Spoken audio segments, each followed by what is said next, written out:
avait quelqu'un qui a dit que je peux pas jouer aux poupées, et après j'ai pleuré.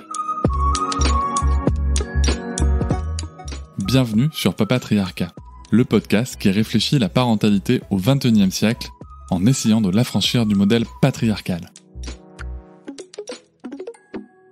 Je ne sais pas si vous savez que l'OMS et l'UNICEF ont publié un appel en novembre 2021 pour demander à tous les gouvernements du monde de soutenir les parents justement pour combattre les maltraitances et la négligence. Et ils ont rappelé des chiffres parce qu'il n'y a pas de chiffres très précis en France. Mais en Europe, il y a 117 millions d'enfants qui souffrent de maltraitance, aussi bien physique, émotionnelle que sexuelle. Donc ce n'est pas un petit problème, c'est un immense problème. C'est dès la grossesse qu'il faut faire déjà un travail pour dire aux parents pourquoi les émotions sont si importantes et pourquoi elles sont si importantes. Parce que les émotions nous aident à vivre, à nous connaître. Si on n'est pas connecté à nos émotions, on ne peut pas savoir qui on est. C'est-à-dire, qu'est-ce qui nous intéresse, qu'est-ce qui nous motive, qu'est-ce qui vraiment donne un sens à notre vie.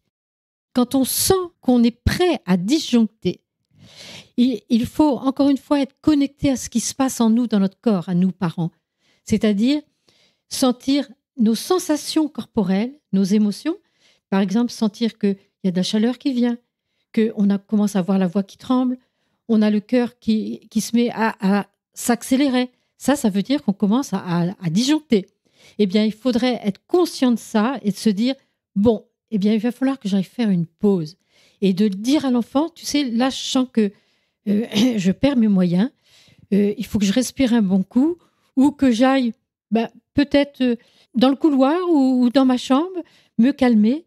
Et dans ce cas-là, je peux vous assurer que c'est un apprentissage très important parce que nous sommes des modèles très puissants pour les enfants. Eh bien, les enfants apprennent à faire la même chose.